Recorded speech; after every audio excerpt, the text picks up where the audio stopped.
আসসালামু আলাইকুম। সুপ্রিয় শিক্ষার্থীরা, আশা করি তোমরা সবাই ভালো আছো এবং পড়াশোনা চালিয়ে যাচ্ছ। আজ আমরা বেশ কিছুদিন বিরতির পরে আবার ফিরে আসছি। আমরা পদার্থবিজ্ঞান প্রথম পত্রের 5 নম্বর চ্যাপ্টার থেকে আলোচনা আজকে শুরু করব। 5 নম্বর চ্যাপ্টার হলো আমাদের কাজ, শক্তি ও ক্ষমতা। তোমরা আমার ইউটিউব চ্যানেল অথবা কলেজের ফেসবুক গ্রুপ থেকে ক্লাসটা ডাউনলোড করবে এবং বারবার সেগুলো দেখতে থাকবে এবং যে কোনো রাইটারের বই থেকে পড়ে নেবে। পরবর্তীতে যখন সরাসরি ক্লাস শুরু হবে তখন আবার আমরা তোমাদের যেগুলো সমস্যা সেগুলো দেখিয়ে দিব। আচ্ছা, তাহলে আমরা ক্লাসে ফিরে যাই। তাহলে আমরা আজকে পড়ব কাজ, শক্তি ও ক্ষমতা চ্যাপ্টার। তাহলে তোমরা প্রথমে লিখো কাজ।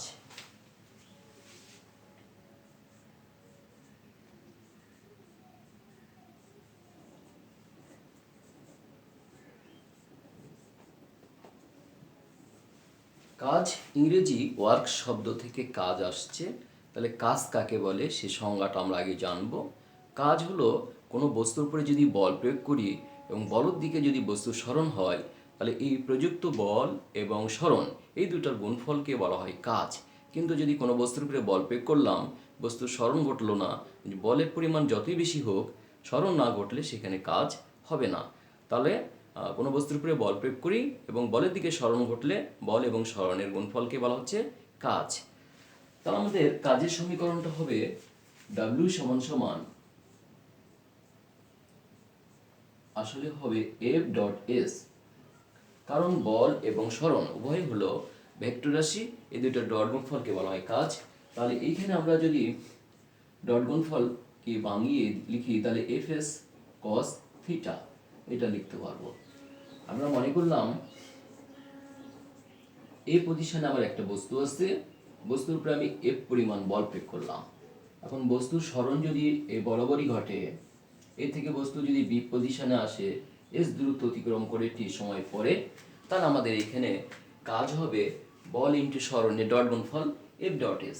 এখন যেহেতু এফ এবং এস এর মধ্যবর্তী কোণ একই সরলরেখা বরাবর তারা ক্রিয়া করছে এবং বল দ্রুত অতিক্রম করছে বস্তুটি, তাহলে এখানে থিটার মানটা হবে 0। তাহলে হবে এফ এস কস 0। আমরা জানি cos 0 মান হলো 1, তাহলে এফ এস, তাহলে ডাব্লিউ সমান সমান এফ এস। এটাই হলো আমাদের কাজ।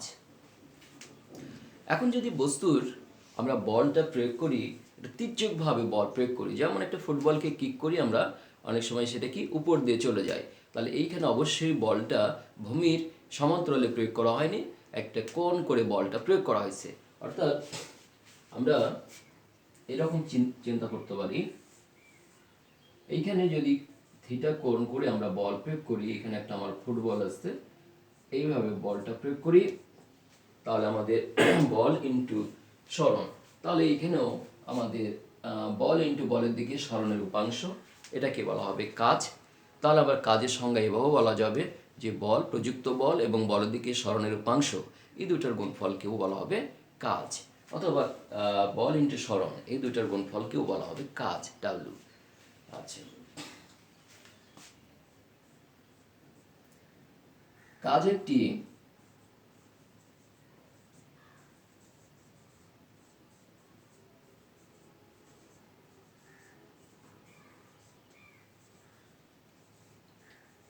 স্কেলার রাশি।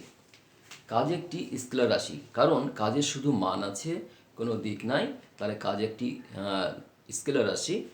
যদিও আমাদের বল এবং সরণ এই দুইটা কি, এই দুইটা হলো ভেক্টর রাশি, কিন্তু এই দুইটার প্রোডাক্ট যেটা পাচ্ছি কাজ, সেটা একটি স্কেলার রাশি। এখন আমরা জানবো কাজের মাত্রা সমীকরণ এবং একক।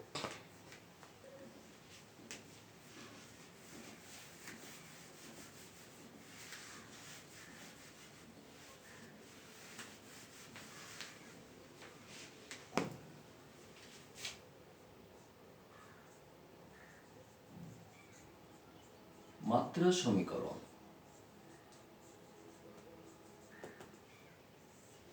কাজের মাত্রা সমীকরণ। তাহলে ডাব্লিউ সমান আমরা জানলাম মান হবে এফ এস, তাহলে এফ সমান আমরা জানি M A into S, M K বড় হাতে প্রকাশ করব, আর এ সমান আমরা জানি এল টি ইনভার্স 2 ইন্টু এল।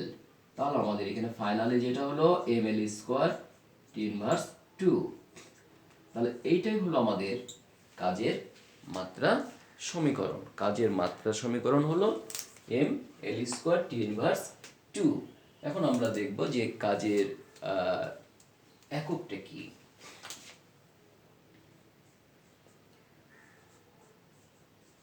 কাজের একক, কাজের একক আমরা এখানে দেখতে পাচ্ছি যে বল এবং সরণ এই দুইটা আছে কাজের মধ্যে। তাহলে বলের একক এবং সরণের একক মিলে কাজের একক হওয়ার কথা নিউটন সেকেন্ড। নিউটন সেকেন্ড, কাজের একক নিউটন সেকেন্ড, কিন্তু এর এসআই পদ্ধতির একক হলো জুল। জুল বা সংক্ষেপে যে, কাজের একক জুল। আচ্ছা,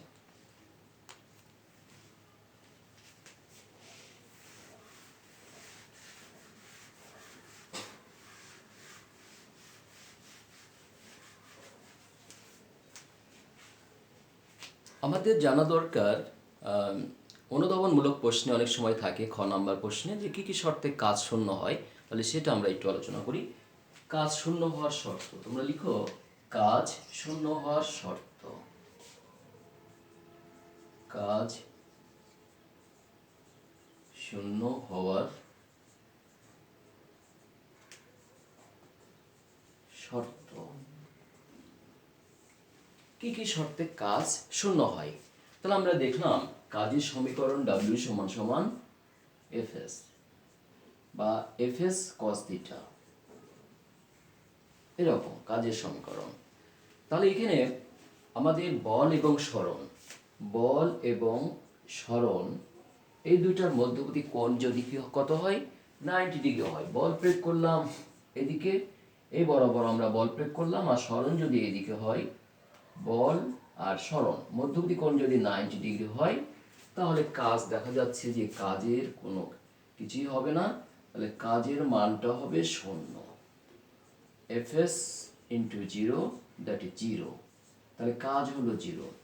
তাহলে কোনো বস্তুর উপরে যদি আমরা বল প্রয়োগ করি এবং সরণ 90 ডিগ্রিতে ঘটে, তাহলে সেই ক্ষেত্রে কোনো কাজ হবে না। আরেকটা হলো, তাহলে এটা আমি 1 নাম্বার বলতে পারি। 2 নাম্বারে বলতে পারি যে বল প্রয়োগ করলাম, বলের মান আছে কিন্তু সরণ জিরো। সরণ যদি জিরো হয়, অর্থাৎ বস্তু যদি কোনো দূরত্ব অতিক্রম না করে, তাহলে সেই ক্ষেত্রে কাজ হবে শূন্য। তাহলে কোনো বস্তুর উপরে বল প্রয়োগ করলাম, বস্তুর কোনো সরণই ঘটলো না। বলের মান যতই বেশি হোক, যদি বস্তুর সরণ না ঘটে, সেই ক্ষেত্রে কোনো কাজ হবে না, অর্থাৎ কাজের মান হবে জিরো। তাহলে এই দুইটা শর্তে কাজ শূন্য হবে। একটা হলো বল এবং সরণের মধ্যবর্তী কোণ যদি 90 ডিগ্রি হয়, তাহলে কাজ শূন্য। আবার সরণের মান যদি জিরো হয়, অর্থাৎ বস্তু যদি দূরত্ব অতিক্রম না করে, তাহলে কাজ শূন্য। আচ্ছা,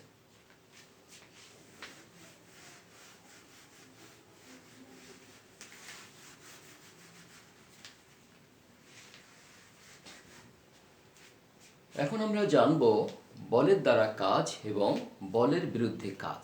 তোমরা প্রথমে লিখো বলের দ্বারা কাজ।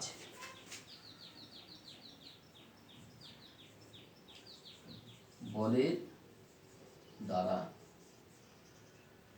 কাজ। বলের দ্বারা কাজ। আচ্ছা,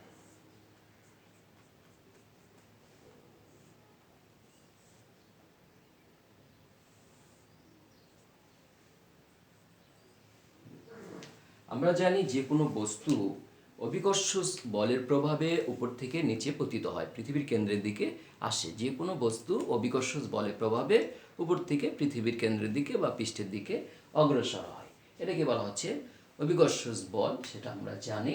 তাহলে বলের দ্বারা কাজ কি? তাহলে অভিকর্ষ বা মহাকর্ষ বল দ্বারা যদি কোনো বস্তুর কাজ হয়, তাহলে সেটা হলো বলের দ্বারা কাজ। অথবা একটি ফুটবল এই গড়িয়ে যাচ্ছে এদিকে, আবার আমি নতুনভাবে যদি একই দিকে বলটা প্রয়োগ করি, তাহলে যে কাজটা হবে সেটা হলো আমার বলের দ্বারা কাজ। তাহলে কোনো বস্তুর উপরে বল যদি আগে থেকে প্রয়োগ করা থাকে, যেদিক বল প্রয়োগ করা আছে সেদিকেই যদি আমি আবার নতুনভাবে বল প্রয়োগ করি এবং বস্তুটা একই দিকে যদি অগ্রসর হয়, তাহলে এখানে যে কাজটা হবে সেটা হলো বলের দ্বারা কাজ। যেমন একটা ফুটবল গড়িয়ে যাচ্ছে, ওইটাকে নতুনভাবে আবার বল প্রয়োগ করলাম একই দিকে, তাহলে এখানে যে কাজটা হবে সেটা বলের দ্বারা কাজ। অথবা মহাকর্ষ বলের প্রভাবে কোনো বস্তু যদি উপর থেকে নিচে পতিত হয়, সেটা হলো বলের দ্বারা কাজ। বলের দ্বারা কাজের আমার শর্তটা জানতে হবে, শর্তটা আমার আসে। তাহলে বলের দ্বারা কাজ হবে কখন? এই শর্তে বলের দ্বারা কাজ হবে যখন থিটার মানটা হবে 0 ডিগ্রি থেকে বড়, থিটার মান হবে 0 ডিগ্রি থেকে বড় বা সমান, আর হবে 90 ডিগ্রি থেকে ছোট বা সমান। 90 ডিগ্রি থেকে ছোট বা সমান, থিটার মান 0 থেকে বড়, 0 ডিগ্রি থেকে বড় বা সমান, 90 ডিগ্রি থেকে ছোট বা সমান, অর্থাৎ 0 থেকে 90 ডিগ্রি, 0 ডিগ্রি হতে 90 ডিগ্রি এই রেঞ্জের মধ্যে বলের দ্বারা কাজ পাওয়া যাবে। এবার আমরা জানব বলের বিরুদ্ধে কাজ। বলের বিরুদ্ধে কাজ, বলের বিরুদ্ধে কাজ, বলের বিরুদ্ধে কাজ বা ঋণাত্মক কাজ, বলের বিরুদ্ধে কাজ বা ঋণাত্মক কাজ। আচ্ছা,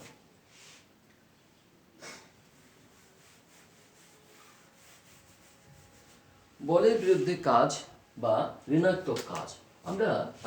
আমরা দেখছিলাম বলের দ্বারা কাজে একটা বস্তুকে আমরা কি করেছিলাম, বস্তুকে আমরা নিচ থেকে উপর থেকে নিচে নিয়ে আসছিলাম। এবার আমরা কোনো বস্তুকে যদি নিচ থেকে উপরে নিয়ে যাই, এইভাবে বস্তুকে উপরে নিয়ে যাই, তাহলে সেটা হবে কি, অভিকর্ষ বা মহাকর্ষ বলের বিরুদ্ধে আমাদের কাজ করে বস্তুটাকে উপরে নিয়ে যেতে হবে। এই ক্ষেত্রে যে কাজ হবে সেটা হবে বলের বিরুদ্ধে কাজ। আরেকটা হলো ফুটবলের বিষয়, যেটা বলেছিলাম, মনে করলাম এটা একটা ফুটবল, তাহলে আমি ফুটবল যদি এদিকে আমার গতিশীল থাকে আগে থেকে, তার বিরুদ্ধে যদি আমরা একটা বল প্রয়োগ করি, ফুটবল এখানে F1 বলের প্রভাবে এর থেকে বিতে আসলো। এখন আমি এইদিকে বল প্রয়োগ না করে যদি বলটা এদিক থেকে প্রয়োগ করি, তাহলে আগে থেকে ফুটবল যেদিকে বল প্রয়োগ করা ছিল তার বিপরীত দিকে বল প্রয়োগ করলাম, এবং এখানে যদি কাজটা হয় সেটা হবে বলের বিরুদ্ধে কাজ। বলের বিরুদ্ধে কাজের কিছু আবার শর্ত আছে, সেটা বলের বিরুদ্ধে কাজের ক্ষেত্রে আমার এখানে কোণের মানটা হবে 90 ডিগ্রি থেকে বড় বা সমান, থিটার মান, এবং 180 সমান বা ছোট। তাহলে 90 থেকে 180 ডিগ্রি এই রেঞ্জের মধ্যে যদি কোণ করে আমরা বল প্রয়োগ করি, তাহলে এখানে যে কাজটা হবে সেটা হবে বলের বিরুদ্ধে কাজ বা ঋণাত্মক কাজ। আচ্ছা, আশা করি তোমরা বলের দ্বারা কাজ এবং বলের দ্বারা কাজ এবং বলের বিরুদ্ধে কাজ ব্যাপারটা বুঝেছো।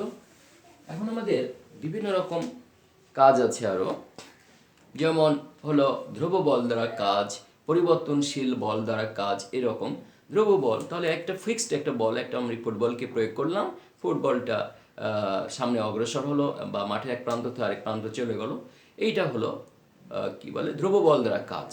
আর পরিবর্তনশীল বল দ্বারা কাজ, এখন একটা ফুটবলকে আমি বারবার বল প্রয়োগ করছি এবং ফুটবল অল্প অল্প দূরত্ব অতিক্রম করছে, এক্ষেত্রে যে কাজটা হচ্ছে সেটা হলো পরিবর্তনশীল বল দ্বারা কাজ। আচ্ছা, এবার আমরা পড়ব যে স্প্রিং বল দ্বারা তোমার কাজ। স্প্রিং বল দ্বারা, অর্থাৎ স্প্রিং সংকোচনের ক্ষেত্রে কাজ হতে পারে অথবা স্প্রিং প্রসারণের ক্ষেত্রে কাজ হতে পারে, এই ব্যাপারটা আমরা পড়বো, এটা একটা গুরুত্বপূর্ণ টপিক। তাহলে স্প্রিং প্রসারণে কৃত কাজ আমরা পড়ছি। তোমরা লিখো স্প্রিং প্রসারণে কৃত কাজ। স্প্রিং প্রসারণে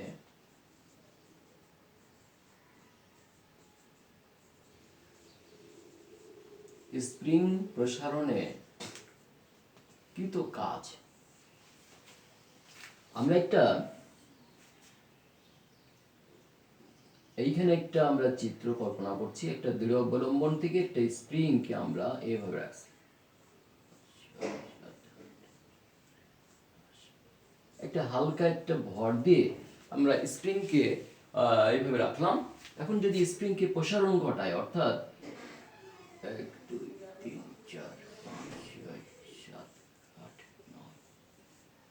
এরকম একটা যদি ভারী একটা ওজন দিই, তাহলে আমরা মনে করলাম স্প্রিং এক্স পরিমাণ আমার প্রসারণ হলো, স্প্রিংয়ের এক্স পরিমাণ প্রসারণ ঘটলো। তাহলে স্প্রিংকে প্রসারণ করার জন্য আমার কি করতে হয়েছে, বাইরের দিকে একটা বল প্রয়োগ করতে হয়েছে। আবার এই বাইরের দিকে বল যদি অপসারণ করি, তাহলে নতুন একটা বল সৃষ্টি হয়ে স্প্রিংটা আবার আগের অবস্থায় ফিরে আসবে। তাহলে আমরা যেটা বলতে চাচ্ছি যে এটা একটা স্প্রিং, এটাকে হালকা একটা ওজন দিয়ে সেটাকে টান করে রাখা হলো। এখন যদি ওজনের পরিমাণটা বাড়াইয়ে দিই, তাহলে আমাদের স্প্রিংটা কি হবে, স্প্রিং এর প্রসারণ করবে। মনে করলাম স্প্রিং এ পজিশন থেকে আমার বি পজিশনে আসলো, এবং স্প্রিং এর প্রসারণ যেটা সেটা হলো এক্স পরিমাণ। তাহলে আমরা প্রযুক্ত বল যেটা এক্সটার্নাল ফোর্স প্রয়োগ করলাম বাইরের দিকে, সেটা এক পরিমাণ।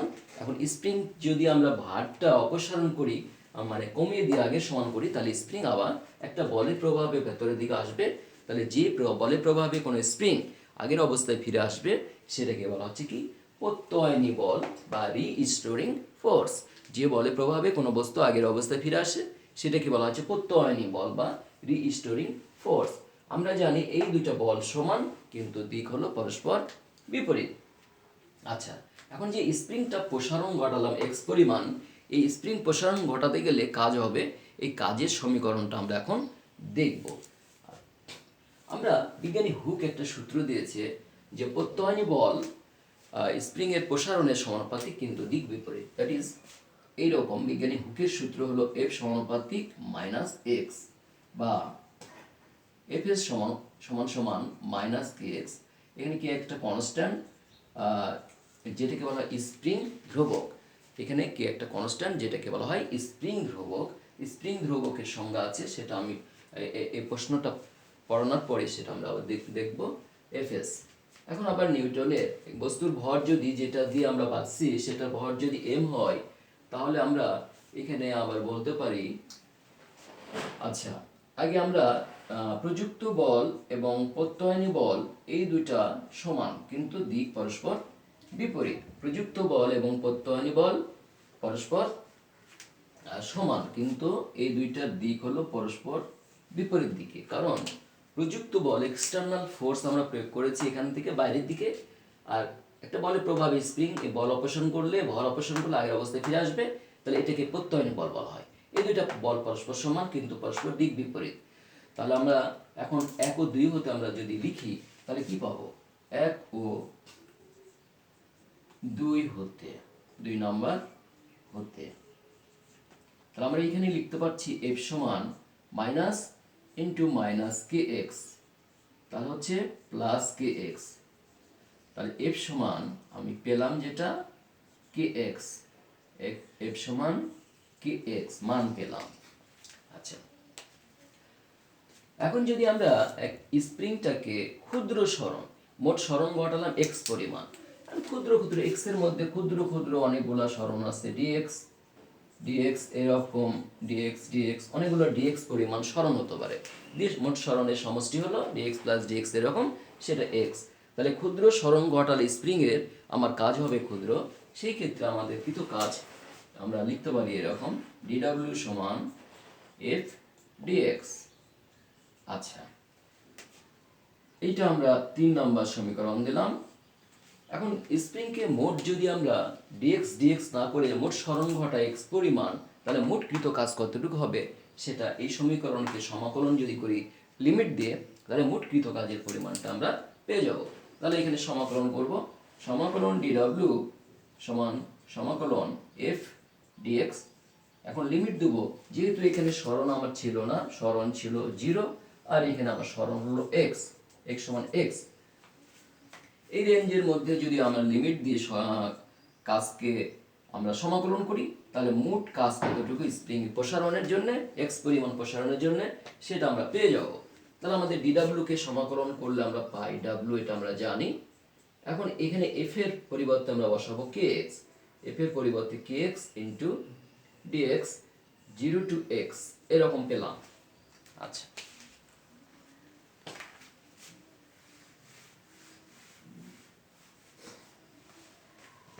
তাহলে আমাদের এখানে W সমান সমান যেটা হলো কে আমাদের কনস্ট্যান্ট বাইরে নিলাম 0 to x x dx।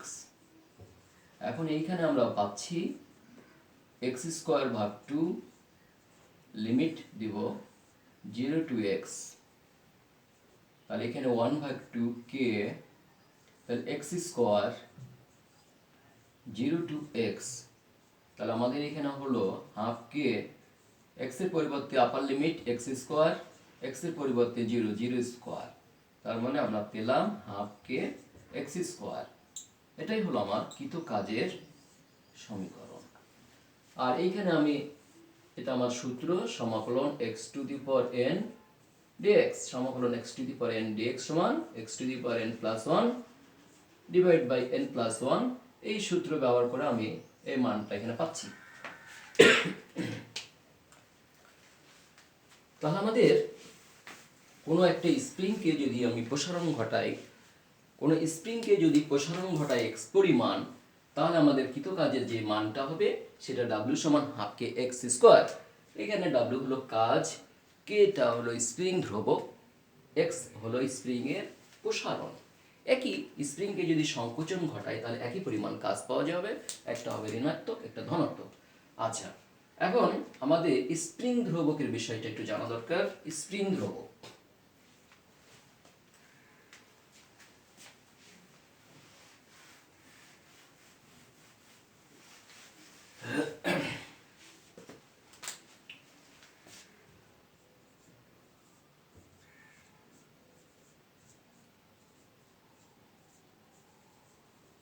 Spring ধ্রুবকটা কি? তাহলে আমরা স্প্রিং ধ্রুবক আমরা দেখলাম যে f সমান সমান kx, এরকম সমীকরণ একটা পেয়েছি আমরা হুকের সূত্র থেকে, f সমান সমান kx। এখানে বলেছি f kটা হলো স্প্রিং ধ্রুবক, তাহলে k সমান আমার হবে কত f ভাগ x, k সমান সমান f ভাগ x। আচ্ছা, তাহলে এখান থেকে স্প্রিং ধ্রুবকের আমরা সংজ্ঞা দিতে পারি, সেটা হলো কোন একটা বস্তুর যদি একক সরণ ঘটানো হয় তাহলে তারপরে যে পরিমাণ বল প্রয়োগ করতে হয় সেটাকে বলা হচ্ছে স্প্রিং ধ্রুবক। অর্থাৎ একক সরণ ঘটানোর জন্য কোনো বস্তুতে প্রযুক্ত বলের পরিমাণকে বলা হচ্ছে তার স্প্রিং ধ্রুবক বা স্প্রিং কনস্ট্যান্ট। এটার একক আছে স্প্রিং ধ্রুবকের এককটা হলো, তাহলে কি হবে বলের একক এবং সরণের একক। তাহলে বলের একক নিউটন, সরণ একক মিটার, তাহলে নিউটন পার মিটার। স্প্রিং ধ্রুবকের একক নিউটন পার মিটার। আচ্ছা, যদি বলে কোনো একটা স্প্রিং এর স্প্রিং ধ্রুবক স্প্রিং